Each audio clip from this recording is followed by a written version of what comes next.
scribo vobis juvenes quoniam fortes estis, que decía San Juan. Así es que no sé si hoy se puede decir con la contundencia que él lo decía, pero yo quisiera y quiero pensar que a vosotros lo puedo repetir con la misma rotundidad. Os escribo jóvenes porque sois fuertes. El joven, si no es fuerte, no es joven. Por lo tanto, sobra el vocativo de jóvenes, porque si no es fuerte, si no es ardiente, si no es entusiasta, si no es emprendedor y si no tiene ilusión, pues entonces sencillamente es que no es joven. No es que sea un joven acabado ni desesperado, es que es un viejo en cuerpo de 15 o 20 o 30 años. Una novela apasionante que al mismo tiempo que es lectura espiritual, es lectura formativa cultural, porque aprendes mucho del mundo grecolatino, y es también lectura literaria, porque es una novela, y es emocionante en plan de descubrir la psicología humana, los sentimientos, es el libro de los Hechos de los Apóstoles. Y además es el surgimiento milagroso de algo tan hermoso y tan apabullante como es la Iglesia, de una semillita como fueron aquel puñado de pescadores bruscos y toscos y letrados y impulsivos, y en fin, de un huevo nace la garza y el árbol de una semilla, de un portal y en un pesebre la redención y la vida. Es buen estilo de empresas providentes y divinas este de sacar las cosas grandes de apariencias chicas, dice José María Peman en El Divino Impaciente. Bueno, pues el libro de los Hechos de los Apóstoles, que es una maravilla, es el que trae esta palabra, en un par de ocasiones, parresía. Y la parresía es eso, desinhibición y santa y cara dura, impulsada por el Espíritu Santo, para no temer. Y esto viene a ser, aunque hay algunos matices que ahora trataré de explicar, la audacia, sinónimo, como digo, de intrepidez, de valentía, de arrojo, de coraje y de todas esas palabras que tiene el castellano, que tenemos muchas. Entonces, yo siempre recurro para definir lo que es una virtud humana y después lo que esa virtud humana tiene de virtud sobrenatural al más sabio de todos los santos y seguramente de todos los hombres de la humanidad, que es Santo Tomás de Aquino, que es extraordinario en todo. Y entonces Santo Tomás de Aquino tiene muchas obras, como sabéis, y entre las muchas obras tiene la obra reina, es la Suma Teológica.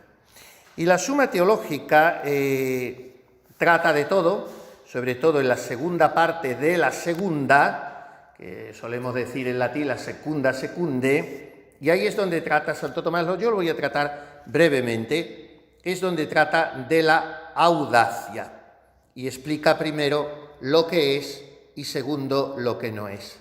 Entonces se pregunta si la fortaleza, está hablando de la virtud de la fortaleza, porque de aquí deriva todo. La fortaleza es una virtud cardinal. El hombre tiene 7 virtudes fundamentales, o debe tener, son regaladas las 7, nos vienen sin que hayamos hecho nada. En el bautismo el Espíritu Santo te las siembra en el alma, ya quedas pertrechado, si tú luego las vas haciendo crecer y las vas cultivando. Entonces tenemos 7 virtudes, que son las 3 teologales, fe, esperanza y caridad, y son las 4 cardinales o morales o fundamentales, que se llaman prudencia, justicia, fortaleza y templanza. No me voy a dedicar a hablar de las virtudes porque tenemos media hora o poco más y entonces no terminaríamos. Pero vamos a hablar de la fortaleza y de cuál es el objeto de la fortaleza. Y entonces se pregunta Santo Tomás si la fortaleza tiene por objeto los temores y las audacias.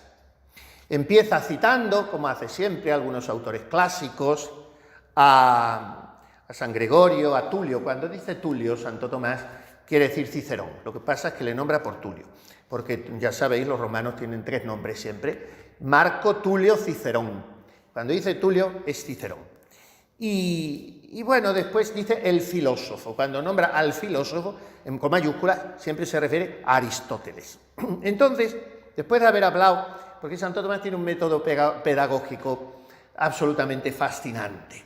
que es hacerse una pregunta, y esto a lo largo de cientos y cientos y cientos de artículos, porque cada parte de la suma tiene docenas y docenas de cuestiones, y cada cuestión tiene 4, 6, 8 o 15 artículos, y cada artículo viene estructurado de la misma manera, haciéndose una pregunta, negando 3 veces lo que después por 3 veces va a afirmar de manera incontestable. Uno de los métodos pedagógicos y educativos de la propia mente, una de las formas de cultivo de la memoria y del entendimiento especulativo es no acostarse cada día sin leer un artículo de la Suma Teológica. Un artículo, digo, no una cuestión, porque hay cuestiones muy largas que encierran varios artículos, pero un artículo de la Suma Teológica. Entonces, canonizó a Santo Tomás, un papa un poco controvertido, porque tuvo algún patinacillo doctrinal, pero en fin, dentro de lo iba a decir aceptable. El Papa Juan XXII, un papa que ha pasado a la historia, entre otras cosas, por ser el del privilegio sabatino. El privilegio sabatino es que quien lleve el escapulario del Carmen, el sábado siguiente de su muerte, la Virgen le saca del purgatorio. Es el pasaporte para la aduana que únicamente importa en la vida, más interesante de todos, el escapulario del Carmen. Bueno, pues eso se lo prometió la Virgen a Juan XXII. Juan XXII fue el papa que canonizó a Santo Tomás de Aquino, y al canonizarlo dijo: no hace falta ningún milagro para canonizar a este hombre, porque cada artículo de la Suma Teológica es un milagro en sí mismo. Porque es tan redonda la argumentación, es tan absolutamente comprensible, es tan fundamentada y tan maciza que te quedas absolutamente subyugado por la manera de razonar de Santo Tomás. Bueno, pues se pregunta, en este caso concreto, os digo todo esto por ver si consigo engolosinaros un poco con la lectura de Santo Tomás de Aquino y Santa Teresa de Jesús. Si os hicierais amigos de los dos sería una grandísima cosa. Bueno, pues se pregunta si la fortaleza tiene por objeto los temores y las audacias. Y entonces dice por 3 veces que no, y ya responde después, cuando recapitula todas las negaciones. ¿Qué es lo que corresponde a la virtud de la fortaleza? Pues sencillamente quitar de en medio, eliminar el obstáculo que retrae a la voluntad de seguir la razón. Vamos a ver. Nosotros estamos desencuadernados por el pecado original. Está desquiciado el orden que Dios puso en nosotros. Porque desde el momento en que dimos, nuestros primeros padres, un mentís, aquel plan absolutamente amoroso e ilusionado de Dios, se desquició todo. El bautismo nos perdona el pecado original, pero queda la concupiscencia, la herida. ¿Qué pasó en el paraíso? Que perdimos de un plumazo los 4, algunos dicen que son 5, preternaturales. ¿Qué son los dones preternaturales? Los que tenía el hombre, no por encima, sino más allá de sus fuerzas naturales. Son un matiz en el que tampoco me detengo. ¿Y cuáles son los dones preternaturales? Fijaos vosotros lo que hemos perdido en el paraíso. Eso fue la hecatombe más grande. No hay cataclismo en la humanidad comparable a eso. Por eso no hay catástrofe ni monstruosidad mayor que un pecado. Porque un pecado es reproducción de aquello. ¿Y entonces qué perdimos? Perdimos la inmortalidad. Eso ya para empezar, calcule usted. No moríamos, el hombre no moría.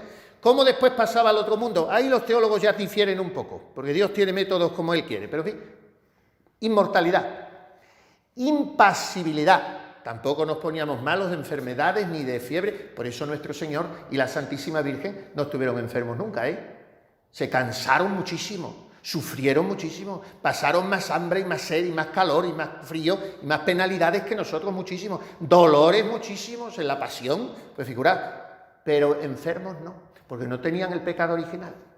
Por tanto, primero inmortalidad. Pero ellos sí murieron. Ellos murieron, la Virgen no lo sabemos, podemos pensar lo que queremos, unos que se durmió, otros que murió, es libre. Nuestro Señor murió y tanto que murió. Murió porque tenía que resucitar y entonces, para matar en sí todas las muertes y asumir todos los pecados nuestros, es por eso por lo que murió. Inmortalidad, impasibilidad, ciencia infusa. No tenía que aprender nada de aquello que le interesaba, no tenía que amontonar conocimientos por ciencia experimental o adquirida, sino que se lo encontraba ya dado. Figuraos, ni universidades, ni lecturas, ni nada de nada. También, en otras cosas sí, pero lo que tenía que saber ya lo traía sabido. Tercer preternatural. Cuarto preternatural, que es el que otros añaden, dominio sobre los animales.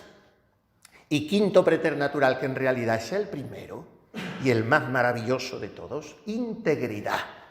Cuando decimos un hombre íntegro, es un hombre cabal, es un hombre coherente, es un hombre fiable, pero es un hombre pecador y es un hombre desquiciado en sus potencias, en sus emociones, en su sensibilidad, en su afectividad, en su memoria, en su imaginación, porque tenemos el alma hecha pedazos, que dice Santa Teresa. Cuando decimos integridad, no a nivel moral, no a nivel psicológico, no a nivel social, no a nivel cultural, qué persona tan íntegra, no. Cuando decimos íntegro a nivel teológico, significa nada menos que esto, que la parte sensual está sometida a la intelectual y esta a la sobrenatural, con lo cual tenéis una persona perfecta. O sea, la carne no le hace guerra al entendimiento y el entendimiento se somete a la luz de la fe. Entonces la persona camina con un equilibrio, con una armonía de sus facultades, que es con lo que nosotros no caminamos ni en el mejor momento de nuestra vida espiritual, ni siquiera recién comulgados. Momento en el cual explica San Juan de la Cruz que pueden venir incluso tentaciones carnales, recién comulgados, porque estamos hechos de barro y estamos caídos, levantados por el bautismo, pero está la concupiscencia. Entonces el primer preternatural, fijaos qué maravilla de persona, y a eso tenemos que tender, porque eso seremos en el cielo. Cuando le dicen, ¿y con qué mujer se casará la viuda que se le han muerto los 7 maridos? ¿De cuál será mujer? Y dice nuestro Señor, no entendéis nada, no entendéis nada. Serán como ángeles de Dios. En el cielo serán como ángeles de Dios. ¿Qué quiere decir? Que ahí la carne no guerrea contra el espíritu, ni el entendimiento deja de someterse a la fe porque está viendo a Dios. Pero aquí, mientras estamos así. Y entonces, ¿para qué sirve la fortaleza? Para eliminar el obstáculo que retrae a la voluntad de seguir a la razón.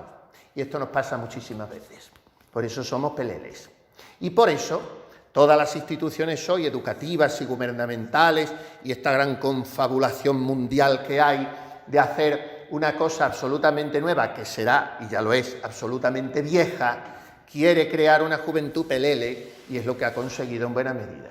Porque el joven, cuya razón no obedece a su voluntad, empezando porque no tiene razón, porque no tiene entendimiento y porque su voluntad es totalmente fofa y mostrenca, pues ese joven es absolutamente maleable como quien coge un trozo de plastilina. Si encima esa razón no tiene fe que la ilumine, pues apaga y vámonos, nunca mejor dicho. ¿Qué es lo que hace falta entonces?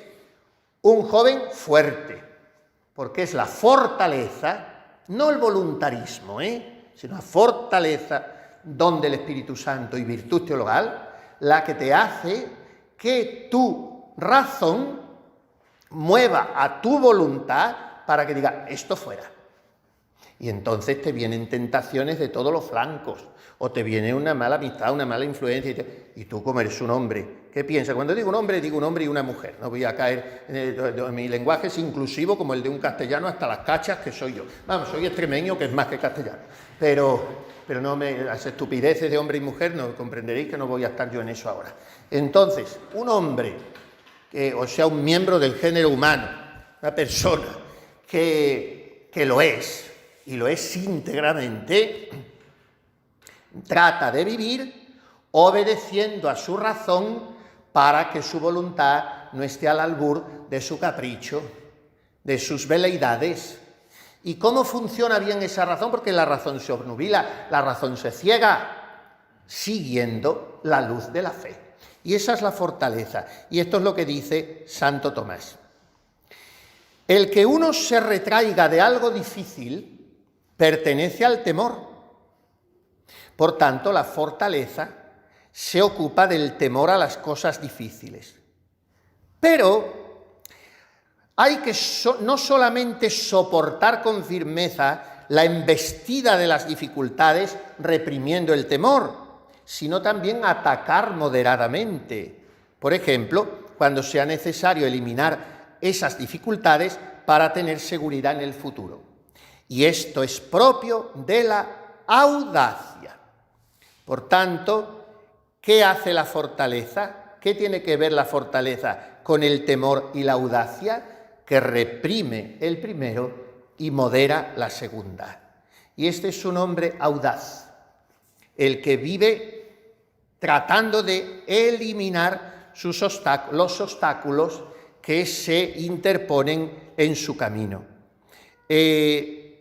Habría mucho que decir sobre esto y podríamos ampliarlo, pero como digo, no vamos a hablar de aquí un cursillo sobre la Suma Teológica. Vamos a ir directamente a la cuestión que es la 127 de la Secunda Secunde, que dedica ya el doctor Angélico expresamente a la audacia. Son solamente 2 artículos.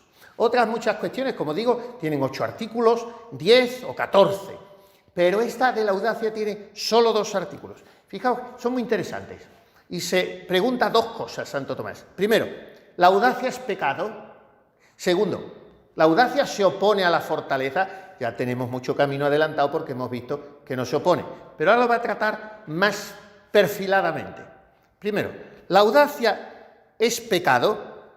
Y entonces termina diciendo que la audacia es una pasión. Mirad, las pasiones del hombre fundamentalmente son 4.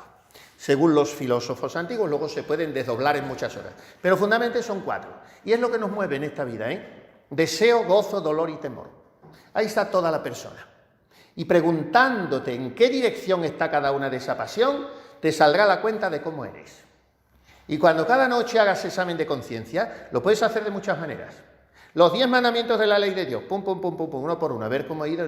Bueno, resultado, hay que hacer 2 o 3 minutos o 4 de examen de conciencia cada noche, Si no, eres un autómata, eres un alienígena. Te mueves por el mundo y no sabes ni a dónde vas ni qué quieres, porque no te evalúas, no ves cómo vas, tus logros, hoy no hace examen de conciencia a nadie, pues así está la gente, como animalitos, ¿no?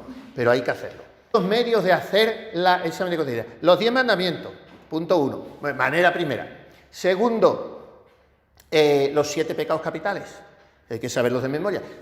¿En qué caigo? En sus diversas manifestaciones. Pum, pum, pum. Otra manera, fe, esperanza y caridad. ¿Cómo vivo cada una? Otra manera, ¿qué he hecho hoy bien? ¿Qué he hecho mal? ¿Qué puedo hacer mejor mañana? Otra manera, la de San Ignacio de Loyola, los ejercicios, mirando un crucifijo. ¿Qué he hecho por Cristo? ¿Qué hago por Cristo? ¿Qué debo hacer por Cristo? En fin, hay muchas maneras. Otra manera de hacer examen de conciencia. Coge una foto del día de tu primera comunión y otra de hoy. Y a ver lo que va de aquel a este. A ver lo que va. Y otra manera de hacer examen de conciencia, las 4 pasiones. Deseo, gozo, dolor y temor. Pregúntate, ¿qué deseo yo? ¿Qué es lo que me mueve en esta vida? ¿Qué es lo que me hace gozar? ¿Qué es lo que temo? ¿Y qué es lo que me duele? Si la respuesta a todo eso es Dios y mi salvación eterna, entonces estoy bien. De ahí para abajo todo lo demás es tan relativo que no merece la pena de un dolor fuerte mío, ni de un temor excesivo, ni de un deseo desmedido, ni de un gozo desmesurado. No, porque todo es relativo. Y al final todo se pasa. Dios no se muda y solo Dios basta, que dice la Santa. Entonces las 4 pasiones son esas. ¡Ay, las pasiones! Ten cuidado con las pasiones. No. Las pasiones no son malas. Las pasiones de suyo son neutras, ni buenas ni malas. Depende de la dirección que yo les imprima. ¿Y qué dirección debo imprimir? Esa. Mirad las cosas de esta vida, como decían los clásicos, sub specie eternitatis, bajo el prisma de la eternidad. Y entonces todo cambia. Y por eso se pregunta Santo Tomás si la pasión es pecado y dice, bueno, para empezar la audacia es una pasión. Ahora bien, la pasión depende de cómo la echemos a andar, de cómo funcione. Si la modera por la razón, todo va bien. Si no se somete a ella por exceso o por defecto, entonces la pasión es viciosa. Lo que pasa es que frecuentemente llamamos solo pasión a lo que es desmesurado. Y por ejemplo, la ira. La ira solemos pensar que es siempre mala hasta el punto de que es un pecado capital. Pero la ira puede ser justa y buena. Nuestro Señor expulsando a los mercaderes del templo y haciendo hasta un látigo y tirando las mesas, está lleno de ira santísima, como santísimo era todo en el corazón de Jesús. Y tú puedes tener una ira también muy santa, si lo mismo expulsas del templo a una que haya entrado desnuda en él o a alguien que esté hablando en él, y lo haces airadamente, o defiendes a la patria, o defiendes la verdad, airadamente. La ira entonces es santa y es necesaria. Y el no tener esa ira te hará un pusilánime y un cobarde, y tendrás que dar de ello cuentas a Dios. Entonces, ¿pero qué pasa? Que como somos tan pecadores, la ira suele ser en nosotros vehículo de nuestros odios o de nuestros rencores o de nuestro mal carácter. Y en este sentido, la ira, cuando es excesiva, es viciosa. Igualmente, la audacia debe ponerse entre los pecados cuando es desmesurada. ¡Qué audaz esta persona! Porque va a 180 por la autovía. Pues mire usted, se tiene que confesar, porque está pecando contra el quinto mandamiento, poniendo en peligro su propia vida y la de todos los que pasen. ¡Ay, qué audaz! Que se ha ido en fin, que se ha matriculado en Derecho y ADE, o todo esto como llaméis, y no sabe leer ni escribir. No sé si está muy lejos de la realidad el ejemplo que estoy poniendo, con todo respeto, pero en fin, entonces son pasiones, son audacias desmesuradas. ¿Cuándo es la audacia virtud? Cuando es una acción rápida, pero a la que ha precedido una reflexión lenta, por lo menos remota. Porque si uno quisiera obrar rápidamente sin reflexionar, entonces eso es un movimiento vicioso, una precipitación en el obrar. Esta es la primera pregunta que se hace Santo Tomás. ¿Es pecado la audacia? Cuando es irreflexiva, cuando es vehículo de mis pasiones malas. Ahora bien, a continuación se pregunta, ¿la audacia se opone a la fortaleza? Y después de poner las tres objeciones que me las saltó, dice, ¿qué es lo propio de la virtud? Guardar la medida racional en aquello de lo que esa virtud es materia.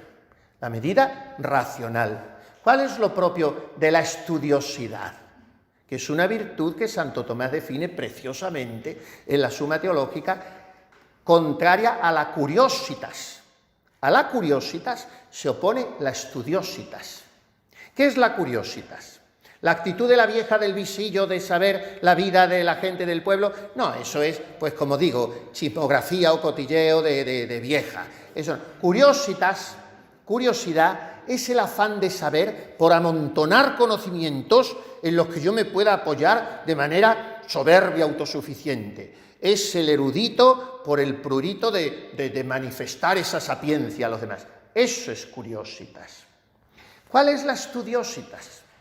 El afán de saber, de estudiar en orden al bien de la propia alma y al bien común, al beneficio del prójimo. Entonces tú puedes estar 10 horas estudiando, o 5 o 3 o las que te toquen, pero vuelvo a decir, subespecie eternitatis. Bueno, pues ¿cuál es la virtud? Lo que guarda medida racional, dice Santo Tomás. Por tanto, todo vicio que lleva consigo inmoderación sobre la materia de una virtud se opone a esa virtud. Ahora bien, la audacia, en cuanto vicio, no en cuanto virtud, es un exceso de pasión que se opone a la virtud de la fortaleza. Pero la audacia, en cuanto virtud, es la que modera la razón y la voluntad cuando ambas están remisas para eliminar un obstáculo o para acometer una empresa difícil. Esa es la audacia. Ya lo he más o menos explicado todo este rato para apoyarme y de ahí saltar en el título que habéis puesto. La audacia del católico universitario. ¿Cuál es la audacia vuestra hoy? Remover muchos obstáculos que tenéis en el camino y acometer con la frente bien alta y en ella escrita el optimismo, la alegría y el afán de hacer bien. Eso no tiene nada que ver con ningún género de arrogancia ni suficiencia, pero ir encogidos por la vida es una ofensa de Dios, porque somos sus hijos y tenemos que llevar gallardamente el santo orgullo de serlo. Y entonces eso te imprime una audacia, una intrepidez, una presencia de ánimo, un temple, una valentía y una carencia de acobardamiento y de pusilanimidad que te hace capaz, por mucho que estés solo, aunque lo ideal es hacerse espaldas unos a otros, como dice Santa Teresa de Jesús, y fortalecerse mutuamente, pero aun cuando estuviera solo, si un ejército acampa contra mí, mi corazón no tiembla. Si me declaran la guerra, me siento tranquilo, dice el Salmo. Y otro salmo dice, Señor Dios, eres mi baluarte, fiado en ti, me meto en la refriega, fiado en mi Dios, asalto la muralla. Eso es la audacia sobrenatural. ¿Qué es lo que procuran todos hoy con vosotros? Amilanaros, amedrentaros y acomplejaros. Y que tengáis que pedir perdón, no por ser católicos, sino por ser personas. Porque lo que hoy se vende es ser los animalitos enjaulados en el zoológico a los que se les echan los cacahuetes para que salten y hagan una monería. Eso es lo que quieren hacer de vosotros y lo que han conseguido en buena medida. Y lo que consiguen cada vez que vosotros retrocedéis 1 milímetro y no os enfrentáis con educación y con mucha formación, porque no es posible la audacia sin formación. Y claro, el problema es lo que hemos hablado ahí un poco antes de empezar esto. Hoy hay una formación incluso universitaria desestructurada, a base de conocimientos inconexos, a base de posturas de escuelas, a base de pensamiento imperante según lo políticamente correcto y a base de la tiranía que supone la dictadura del relativismo. Y esta es la formación que estáis teniendo. Y de una manera más o menos semiconsciente estáis aceptando que se os inocule este virus diabólico cada vez que dejáis de ser audaces. Por tanto, lo que se impone hoy de vosotros es la audacia, pero solos no podéis tenerla. Esa audacia os la tiene que dar el Espíritu Santo. Y ese Espíritu Santo hoy no funciona en vosotros porque lo tenéis ligado, que se dice en teología. Os lo dieron en el bautismo y ahí hermoseó vuestra alma, la dejó como un copo de nieve. Ayer tuve yo en los brazos muchísimos días, pero yo veo un chiquillo y se me hacen los ojos chiribitas. Por eso el celibato sacerdotal tiene que ser tan grande, porque ofrecerle al Señor el no tener entre los brazos una mujer, no, porque esa se hace vieja y te cansa, pero un niño, pero no tener entre los brazos un niño, eso hay que tener mucha temple para ofrecérselo al Señor, por eso sois muy pocos valientes para ofrecérselo. Pero bueno, pues un niño es lo más hermoso que hay. Yo, si no me ve nadie, me pongo de rodillas, lo mismo que me pongo ante el sagrario, porque un alma en gracia, eso es lo más precioso que hay en la tierra, pero eso dura hasta los 7 años. A partir de los 7 ya empezamos a pecar, que es la edad de la discreción, se dice en el catecismo, pues vaya una discreción para empezar a pecar. Pero bueno, entonces ese niño tiene el Espíritu Santo, se le ha dado en el bautismo, pero no lo tiene en plenitud, porque ¿quién viene a atornillarle, perdonar la palabra, ese Espíritu Santo? La confirmación. Esa confirmación que hoy los pastoralistas defienden que hay que dar, no ya a los 14, no ya a los 16, a los 18 años. Y pronto dirán que hay que darla junto con la extrema unción, la confirmación. Y es una barbaridad teológica, porque se está pidiendo como fruto, como efecto del sacramento, mejor dicho, como preparación para el sacramento, se pide lo que es su efecto. Tú no le puedes pedir a un joven que esté para confirmarse preparado en esto y en esto y en esto, si en eso y en eso y en eso se podrá preparar cuando tenga el Espíritu Santo. Si no lo tiene el Espíritu Santo, ese joven no puede ser casto, ese joven no puede ser indulgente, no puede ser equilibrado, no puede ser responsable en su estudio, no puede tener una convivencia familiar a esa edad del pavo tonta que tus padres te caen fatal y que no quieres que te manden nada y que tal. Y si no tienes el Espíritu Santo, eres un puercoespín y no te aguantas ni a ti mismo. Y entonces hoy, ¿qué pasa? Pues otro de los influjos absolutamente negativos en la pastoral actual, en la confirmación. No sé, algunos de vosotros a lo mejor incluso no están ni confirmados, pero los que lo estáis os habréis confirmado hace 2 o 3 años o 4. Una barbaridad, porque la confirmación es el Espíritu Santo el que te da esta audacia, el que te da esta parresía y el que te da este coraje y esta valentía. Pero ¿qué os pasa? Que incluso aunque estéis confirmados, y perdonad, hablo en general, porque es el estilo oratorio para despertar a la gente. Luego si hablara con uno, me contarais vuestra vida, pues a lo mejor no era esto. Pero ¿qué pasa? Que el Espíritu Santo, los dones del Espíritu Santo y las virtudes teologales, muchas veces las tenemos ligadas. ¿Qué significa? Que las tienes pero como si no las tuvieras, porque no están operativas. Están absolutamente ligadas, anquilosadas, apresadas y muertas cuando se está en pecado mortal. Y esa monstruosidad no debemos permitir que dure más de 24 horas en el peor de los casos. Pero están ligadas y están atadas, que dice San Juan de la Cruz, lo mismo me da que esté uno atado con una soga como con un hilo delgado, cuando no hay una vida espiritual más o menos adulta, más o menos interesante, más o menos motivada. ¿Y cuándo no hay esa vida espiritual? Cuando no hay ni oración suficiente, ni frecuencia de sacramentos transformativa, ni formación responsable, ni una vida de obras de misericordia y de caridad con el prójimo. Esos son los 4 basamentos donde se asienta una juventud limpia, entusiasmada y alegre. Yo me cruzo mucha gente, pero claro, como mucha, ¿no? Toda la que pasa por la calle me la voy cruzando, naturalmente. Antes veíamos un sacerdote o una persona mayor, los veíamos, buenos días, una calle estrecha que a lo mejor no hay, buenos días, Dios vaya usted con... Hoy no se saluda a nadie, se mira a la gente con un temor cerval, se encuentra con un ascensor, empiezan a mirar los zapatos, no te dan las buenas tardes ni en un ascensor. La gente se tiene miedo y es que se ha despersonalizado. Bueno, pues ¿qué pasa?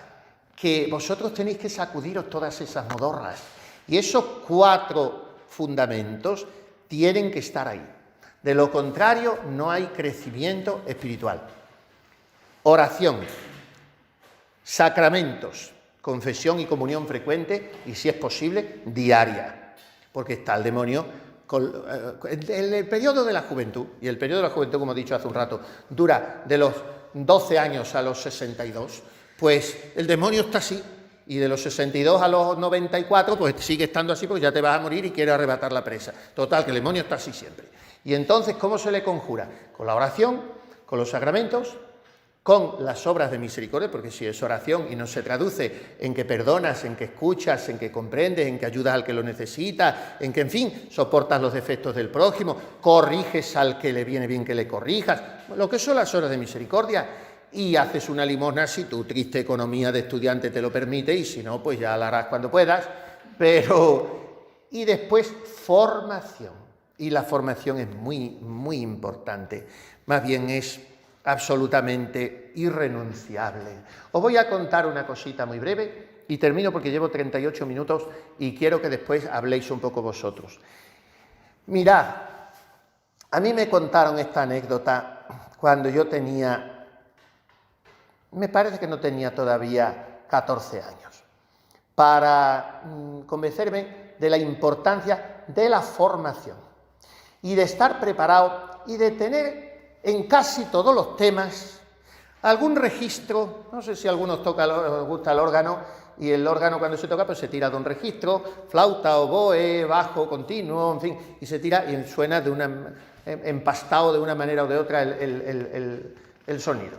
Bueno, pues tienes que tener siempre algún registro del que puedas tirar según el tema del que se hable, o tener la gracia de orientar el tema hacia ahí, ¿no?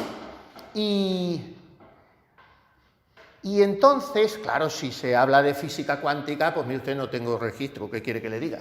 Pero hablando de temas de cultura general, pues hay que tener algo. Y entonces, en un instituto de enseñanza media, cuando yo tenía 14 años, pues que no los tenía, como os digo, pues claro, vosotros no habíais ni nacido, porque yo soy del 70 y vosotros seréis del 90 y tanto, todos del 2000 ya. Pero entonces ya empezaba la cosa muy mal, porque eran los años ya 80 y entonces España ya estaba en el plano inclinado que poco a poco, pero sin un momento de pausa, nos ha hecho llegar a la cloaca en que nos encontramos. Y entonces en un instituto, el profesor de literatura pues les explicaba aquel día a los alumnos, pues eso, en el instituto, los 15 años, los 16, los 14, que es la edad pues muy crucial para toda una receptividad integral en todos los campos de la persona, ¿no?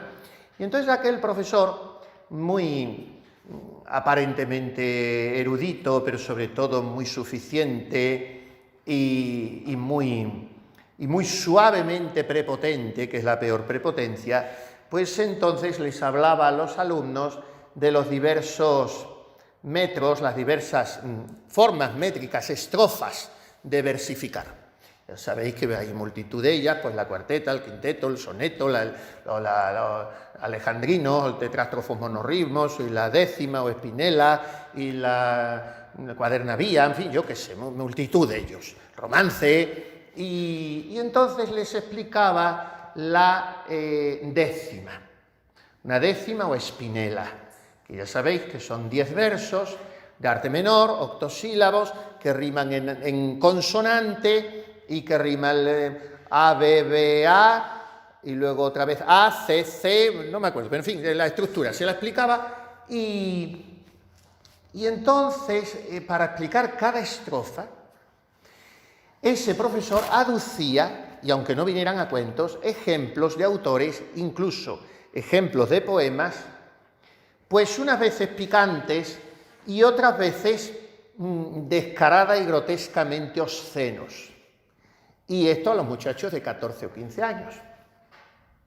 Y entonces, ya explicando la décima, dijo, bueno, a propósito, a ver si alguno de ustedes, entonces se nos decía, ahora ya se ha perdido todo, hasta en la universidad decís a los catedráticos de tú, y en fin, no hay excelencia ni debajo de las piedras, ahora es un horror todo esto. Pero entonces hasta a los alumnos el profesor nos decía de usted, y nosotros a él muchísimo más, claro, y teníamos mucha más confianza que vosotros con ellos. Y entonces decía aquel profesor, bueno, a ver quién me pone el ejemplo de una décima. Entonces se levantó un chaval de aquellos, con 14 o 15 años, muy templado, muy sereno, y le dijo, yo, si a usted le parece bien, puedo aducir un ejemplo de la décima. Bueno, pues tú dirás. Empezó el chico. Bendita sea tu pureza y eternamente lo sea, pues todo un Dios se recrea en tan graciosa belleza. A ti, celestial princesa, Virgen Sagrada María, yo te ofrezco en este día alma, vida y corazón. Mírame con compasión, no me dejes, madre mía. Se sentó, comprendéis que se hizo un silencio sepulcral en la clase y se sintió una emoción como esta que no sé si vosotros, pero yo la he sentido al decirlo. Entonces, si ese chico no hubiera sabido, como posiblemente muchos universitarios y licenciados y doctores, que el bendita sea tu pureza es una décima o espinela, pues no hubiera podido ponerse de pie a acallar a aquel desvergonzado del profesor. Este ejemplo os lo pongo porque si se trata de historia, tenéis que saber salir al paso y decirme, usted, eso es una leyenda negra sin fundamento. Y yo le aduzco a usted que ni la Inquisición fue eso, ni el descubrimiento de América fue lo otro, ni la Iglesia ha sido siempre la gran obstaculizadora de los avances técnicos, sino la que más ha hecho por la humanidad. Y yo se lo aduzco con este ejemplo y con este y con este. Y mire usted, ni eso es un avance humanitario, porque es matar la vida de un ser vivo en el seno de su madre, y en fin, muchas cosas a las que hay que saber hacer frente con un poco de formación.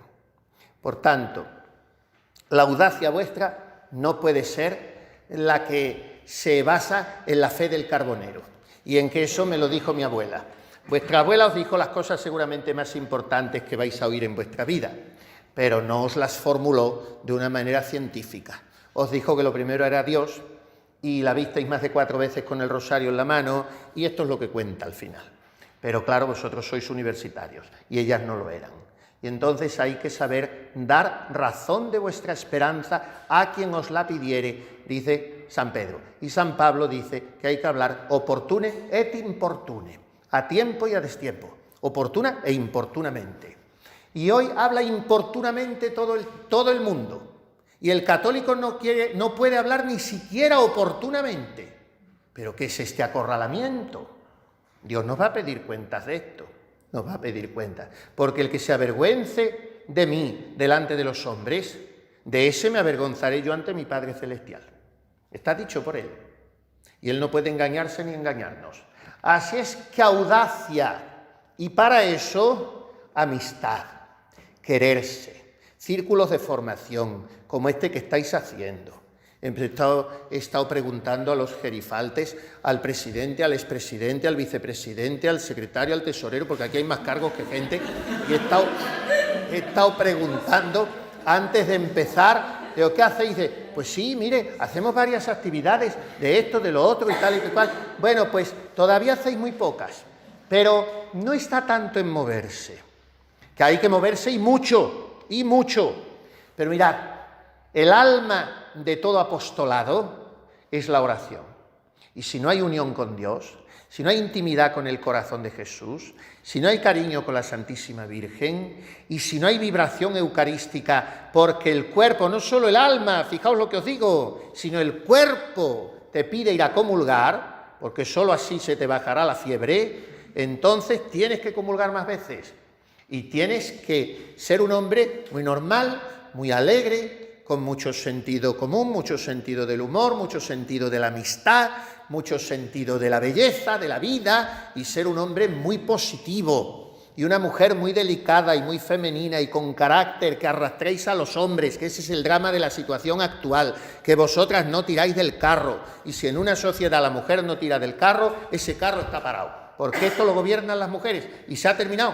Mujeres con la sabiduría y la astucia de hacernos creer a los tontos de los hombres que somos nosotros los que gobernamos, pero siendo vosotras las que lleváis el fiel de la balanza en la sociedad. ¿Y qué pasa? Que hoy se han atontado también entre los feminismos, las ideologías de género y no sé cuántas cosas más.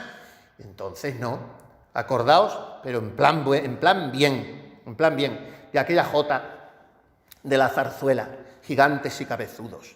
La zarzuela es exponente del alma de España, del folclore, de la rica pluralidad de las regiones de España.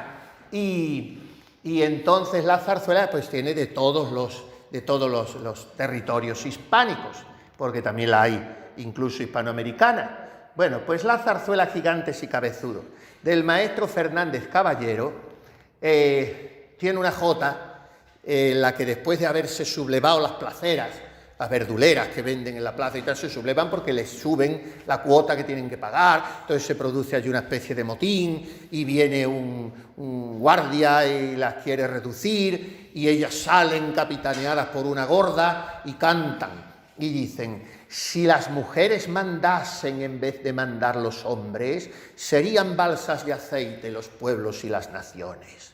No habría nunca guerras odiosas, que a librar esas guerras irían madres y esposas, y aun siendo muchos y muy valientes, los defenderían con uñas y dientes. Bueno, pues esto es la recuperación de ese eterno femenino, de ese genio femenino que es insustituible y que mueve al mundo.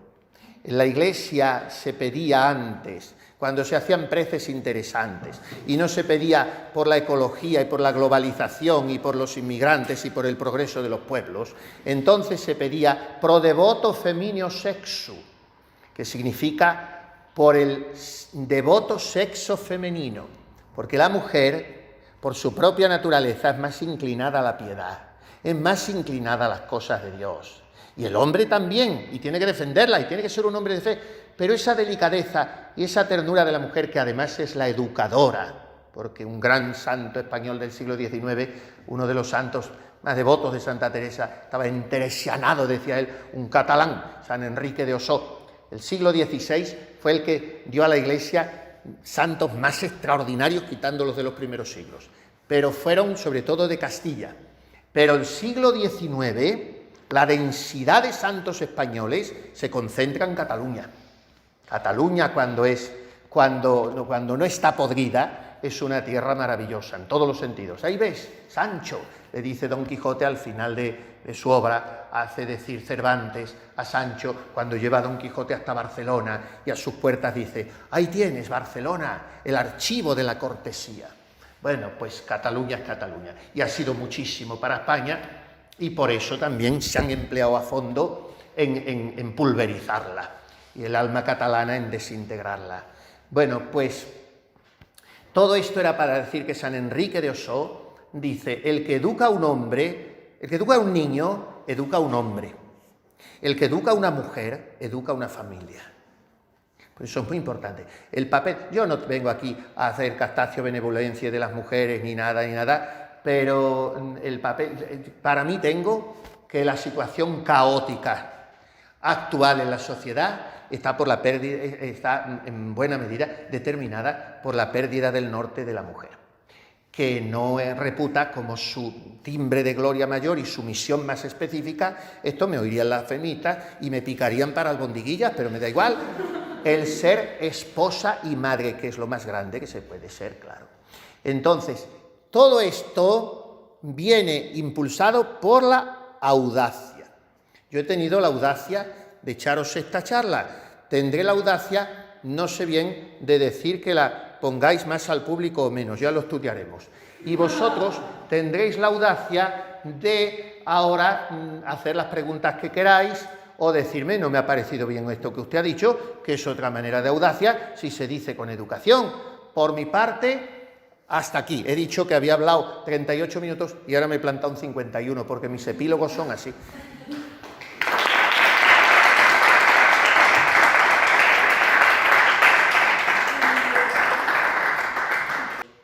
Los jóvenes que os queráis formar, los jóvenes que tengáis contacto con grupos, en fin, pastorales, parroquiales, tenéis dos, en fin, quiero saber expresarme con mucho respeto y mucho equilibrio, porque cada caso es un caso, no se puede generalizar.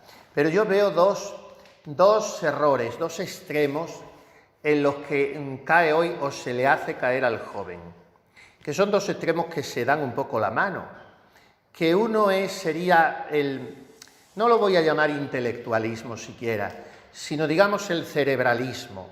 El joven de hoy vamos a hablar así, pero no quisiera generalizar, pero lo veo bastante extendido. Es muy analítico, en el sentido de que tiene que verlo todo. Esto lo dice mucho el joven hoy. Yo esto no lo veo. Bueno, claro, el no lo veo no lo ves desde tu óptica. Cada uno tenemos un ángulo de visión muy reducido. Yo ahora te miro a ti y no estoy pudiendo mirar a los de la otra fila. Por lo tanto, a él no le veo. No quiere decir que no exista. Entonces, hoy hay una carencia de metafísica. Lo que cuenta no es el ser, sino lo que aparece, la fenomenología, lo que yo percibo. Y entonces esto me influye en los dos extremos. En el cerebralismo analítico, yo esto no lo veo, por lo tanto no lo hago, lo tengo yo que ver. O sea que tú eres la medida de todas las cosas. No hay una verdad previa. Segundo extremo, el sentimentalismo, que es, si me apuras, todavía más ridículo porque es más feminoide, no digo femenino. Y el sentimentalismo es lo que me apetece, lo que me gusta, lo que me conmueve, lo que me emociona. Entonces caemos en un subjetivismo. Y muchas veces la vida espiritual del joven o las presuntas conversiones o vocaciones de no pocos jóvenes están fundadas en esto. Y con esto hay que tener mucho cuidado, con ambos extremos. No digo yo que el intelecto no haya que cultivarlo, y mucho menos o igual que la sensibilidad, los sentimientos no sean un caudal precioso, bien educado. Pero esos dos extremos son peligrosos. Entonces, el punto correcto sería el de la voluntad, movida por un entendimiento bien formado y movido por la fe, como hemos dicho antes. Pero tú estás preguntando por otra cosa, me parece entender, y creo que incluso lo has formulado así, por el voluntarismo. Entonces, el creer que soy yo a fuerza de puños, el que puedo con las cosas, el que voy adelante, eso hace que a los 25 años como mucho, o 30, yo ya haya arriado la bandera, porque veo que no puedo. Y entonces, ¿qué hace falta? Y ahora me voy a contradecir. Seguir cultivando la voluntad. Pero no la voluntad desde mí, sino la voluntad desde Dios. Porque la voluntad es la sede o es el vehículo del amor. Y lo que mueve el hombre y lo que mueve el mundo es el amor. Y la potencia del alma, que es la que nos permite amar, es la voluntad. Entonces la voluntad no para imponerme, no para autodominarme o autogobernarme solo desde mí, aunque es necesario el autocontrol y el renunciamiento, la abnegación, la mortificación de las pasiones, porque de lo contrario caería en un quietismo laxista. Pero es la voluntad desde Dios. Por tanto, ¿cuál es el secreto? Mi voluntad unida a la voluntad de Dios. ¿Y cómo descubro la voluntad de Dios? Pues eso es mucho más fácil de lo que parece. Primero porque Él nos la ha revelado. En la Biblia, en los mandamientos sabemos lo que tenemos que hacer. Y segundo, porque Dios, cuando tú le buscas su rostro, Él no te lo esconde. Y cuando tú quieres seguir sus caminos, Él no te abandona ni se te oculta. Y Él te va mostrando su voluntad. Entonces, tú haces las cosas porque quieres, con la plena y libre determinación de tu voluntad, pero desde Dios. Hay muchas expresiones en los santos que pueden hacernos entender falsamente la voluntad como voluntarismo. Pero eso solo sucede cuando nos equivocamos y pensamos que esos santos actuaban por su cuenta. Por ejemplo, Santa Teresa dice que para llegar al agua viva, el agua viva de la oración, de la santidad, de la conversión, dice, es única la santa, ¿no? Y tiene expresiones rotundas y lapidarias. Y dice, importa mucho y el todo, una grande y muy determinada determinación de no parar hasta llegar allí. Suceda lo que sucediere, trabájese lo que se trabajare, murmure quien murmurare. Siquiera llegue allá, siquiera me muera en el camino, uno tenga corazón para los trabajos que hay en él, siquiera se hunda el mundo. Bueno, esta determinada determinación que dice la santa, no es un empeño fatigoso desde su propia voluntad, es un sí a la voluntad de Dios. Entonces yo me dejo mover por Él. Ahora, que hay que sufrir, que hay que renunciar y que hay que cansarse, sí, pero eso no te hará soberbio como te hace el voluntarismo al que tú te referías. Se suele decir, cuando se termina de contestar una pregunta, no sé si te he respondido, en la seguridad de que el gentil interlocutor dirá, por supuesto, muchas gracias. ¿Cómo transmitir el tesoro de la fe y la belleza del derecho natural en el contexto en el que estamos de posverdad, de políticamente correcto, de dictadura del relativismo, en la que parece que vale lo mismo la opinión de Santo Tomás que la de un Nini del 3 al 4? Pues mira, la mejor manera, el mejor punto de arranque, no manera porque luego hay que desarrollarlo más, pero primero un punto de arranque para transmitir la fe es empezar como tú has empezado cuando te he conocido ahí abajo en el campus, que te has acercado a saludarme sonriendo. Ahora me estás preguntando muy serio, muy circunspecto y como pide el acto paraacadémico que estamos celebrando. Pero te has acercado sonriendo. Entonces, hoy lo primero que se necesita es el testimonio de una frente despejada, de una mirada limpia, de una sonrisa abierta y de una mano tendida, que no es sirenismo, que no es diálogo a toda costa, que no es cesión a lo pensamiento imperante o light o políticamente correcto. Pero primero te tienen que ver alegre, convencido, sonreír y capaz de tomarte una cerveza con quien sea y de hablar a Dios, de hablar de Dios. Y luego lo que he dicho, formación. Tienes que tener formación. Y nadie da lo que no tiene. Y entonces tienes que llenarte de Dios. Y luego tienes que ser muy responsable en lo tuyo. Porque si resulta que luego eres un mal trabaja o tardas 12 años en la universidad, que te hubiera costado 4 sacar la carrera, y mientras tanto suma y sigue, tus padres en el Mama Hilton, pues entonces eso no ofrece ningún testimonio a nadie. Pero responsabilidad, alegría, brazos abiertos y formación. Formación es muy importante. Y podríamos hablar mucho más, pero yo te doy esas recetas así de momento rápido. Este es el señor presidente, aquí hay que cuadrarse. El presidente de la asociación. Actualmente, ¿qué fuentes de formación fiables para un joven católico podríamos... O sea, porque, por ejemplo, este discurso que me acaba de dar usted hoy, yo, pues en nuestra parroquia, por boca de otros sacerdotes o católicos que forman a jóvenes, dicen, si no al contrario, algo bastante distante o que no se aloja mucho a la verdad y demás. ¿qué fuentes de formación tenemos actualmente fiables los jóvenes de hoy en día? Bueno, formación humana, como te digo, es que, claro, hay varios niveles en la formación. Supongo que te refieres a formación cristiana, a la formación de un católico. Entonces la fuente es el magisterio de la Iglesia, siempre, el de siempre. Yo he empezado aquí arrancando de Santo Tomás de Aquino. Bueno, Santo Tomás de Aquino es el segundo autor más citado en el Concilio Vaticano II, después de Pío XII, que es el primero más citado.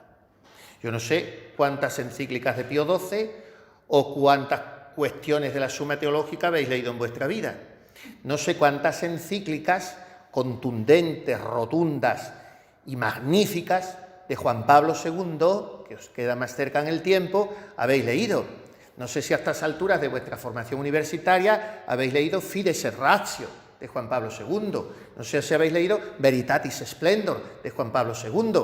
No sé si habéis leído las encíclicas de doctrina social de la Iglesia de León XIII, Libertas Prestantissimum, del año 1888, creo recordar. Fijaos, hace casi siglo y medio, parece escrita para hoy. No sé si habéis leído Contra el modernismo, infiltrado entonces en la Iglesia y aposentado todavía hoy al cabo de un siglo, la Pascendi Dominici Gregis de San Pío X, de 1907. No sé si habéis leído la 40º anno sobre los derechos del obrero y la doctrina social correcta, lo que podíamos llamar, y permítaseme la expresión, un socialismo católico, bien impostado según el Evangelio, de Pío XI, en los años 30 y pocos, no me acuerdo cuándo, 30 y pocos, 1931, creo recordar. No sé si habéis leído sobre los movimientos que han convulsionado Europa y que han desintegrado el alma cristiana de Europa, sobre el nazismo, la Mitbrennender Sorge de Pío XI, sobre el fascismo, la Nona Abbiamo Bisogno de Pío XI, y sobre el comunismo, la Divini Redentoris de Pío XI. Entonces, ¿quieres que te diga más encíclicas?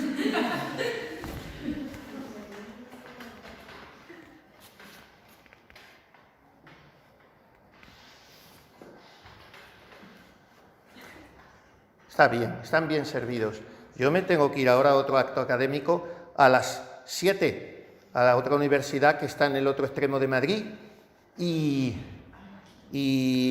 da tiempo a llegar y no sé, pero me ha gustado mucho estar con vosotros. Muchas gracias por invitarme. Y yo digo una cosa, he preguntado, ¿cuántos alumnos tiene esta universidad? 2.000 o 3.000. Y se han mirado los que venían conmigo, no sé, y luego se acerca otro, dice, bueno, yo creo que entre todos los campus, porque hay otro en Leganés, no sé dónde, son 20.000 o no sé cuántos alumnos. Bueno, yo sueño despierto y yo pienso, si de estos 20.000, y yo digo, si de verdad cada uno de vosotros os tomarais en serio el ser santos, era un potencial en la universidad y en España, en esta pobre España nuestra, que sería muy transformativo. Pero hay que sacudirse los miedos, sacudírselos, porque el miedo paraliza y esclerotiza e idiotiza, y hay que sacudírselo. Así es que vosotros invocad a la Santísima Virgen en el rosario que le debéis rezar cada día, y en las letanías del rosario, que hay que decirlas en latín, porque es lo elegante y serena mucho más el espíritu, cuando digáis a la Virgen, Turris Davidica, Turris Eburnea, fijaos qué títulos, Torre de Marfil, qué belleza, y Torre de David, donde se refugia uno, David, el hombre de la caída estrepitosa, en el fango del adulterio, y el hombre que compone los 150 salmos, al tañido de su cítara, y que reza al miserere, al Dios de la clemencia. Bueno, pues en la torre de David, que es María, me encierro yo y me refugio y no me atrinchero, pero en fin, me defiendo frente a las asechanzas de mis enemigos. Y María es la mujer, con mayúsculas, hablábamos de la mujer de las mujeres es María, la mujer fuerte. Y entonces, si os tomáis de la mano de ella, y camináis con ella, le rezáis cada día el bendita sea tu pureza para que ella guarde la vuestra, pues os irá muy bien y seréis santos jóvenes, santos universitarios, que en vuestra casa ayudaréis, que sonreiréis y que charlaréis con todos, que estudiaréis y que tendréis una novia muy buena y llevaréis un noviazgo muy limpio o un novio, o que seréis sacerdotes o religiosas si Dios os llama. Y esto es así de sencillo la vida, y que dentro de 60 o 70 años os moriréis y os presentaréis ante el Señor con las manos vacías y decir: soy un siervo inútil, pero he tratado de hacer lo que tú me pedías. Y entonces la Virgen Santísima, que es Llano Acheli, puerta del cielo, te la abrirá de par en par y te dirá: has sido fiel en lo pequeño, pasa al banquete de tu Señor. Y eso es lo único que cuenta. Y mientras tanto estamos aquí todos tocando el violón.